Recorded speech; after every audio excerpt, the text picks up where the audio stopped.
There are two things that I'm doing during the month of March besides enjoying and appreciating the sunshine. One is commemorating Women's History Month, and the second is reading this McKinsey report.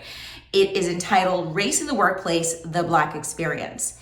And I'm thinking about this key word as it relates to diversity, equity, and inclusion when I think about these two groups, Black people in the workplace as well as women in the workforce. And that is representation. So as I do this work and I interview and interact with executives in the workforce, I ask them this one question related to representation.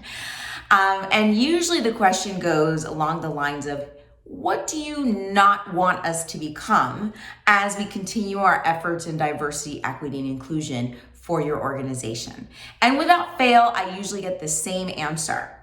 And the response is always, Martine, I don't want our organization to be so quota driven to the detriment of us bringing in unqualified candidates to work in our workplace.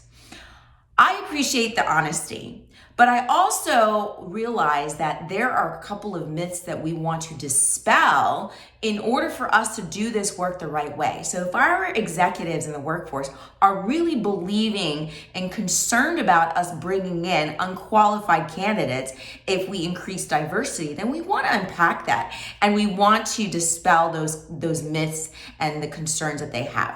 So I've just got three supporting evidence to help us navigate and dispel those myths. The first is, if we do this diversity, equity, and inclusion work the right way, and we source and pool candidates from various diversity attributes, then we do not have to worry about having unqualified candidates, because the more we widen our pool of candidates, the more qualified people we can find.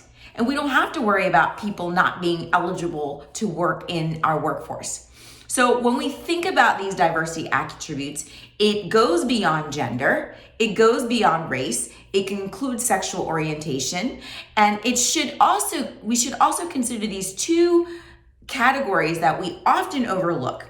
One is age, right? So we really want to think about what's the representation in terms of our age group currently?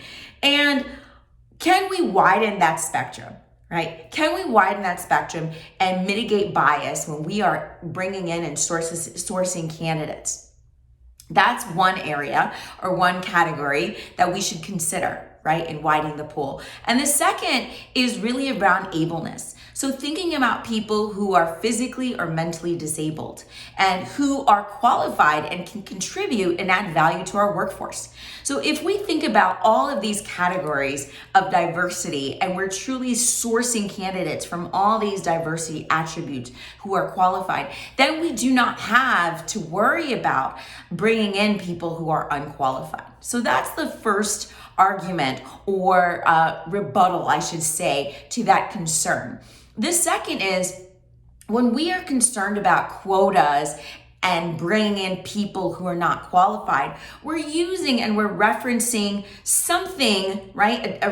We're using a reference that doesn't really, it's not applicable to the workforce. So the reference we're often thinking about is academia and historically around affirmative action. But one of the things I want to dispel is oftentimes when we think about affirmative action in academia, we think, okay, it's about bringing in people of color, students of color who are not qualified, right, to come in into our institutions. But one of the things I want to dispel and make sure we are clear on is that the prime beneficiaries of affirmative action in academia historically have not been people of color, students of color. They've actually been the majority, right? And an example would be a family member, a relative, or of a trustee.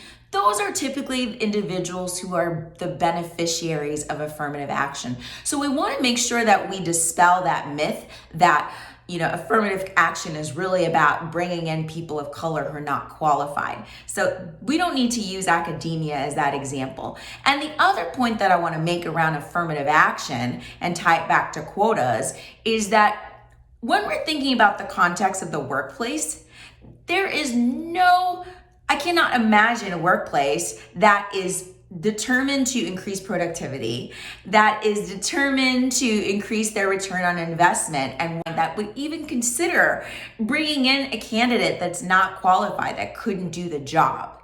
So this should reassure us as executives or anyone else within the workforce that, as we're increasing diversity and thinking about representation, it behooves us to bring in the right candidates who are qualified. And that's what we do, right? When we look at the pool of candidates, we should be bringing in the right people. And that's ultimately what many organizations are doing. They're not looking, they're not just picking randomly people of color or people within the LGBTQ plus community who are not qualified. So I want to dispel that myth. And then the third thing I would say is that if we do this work the right way, right, and we really want to increase representation, then we should really leave it up to, or at least let talent acquisition or our recruiters lead the charge. So if they widen their sourcing of candidates, right, they widen the pool of candidates that they're sourcing, then we are guaranteed, or we have a higher likelihood of actually hiring more diversity within our workplace.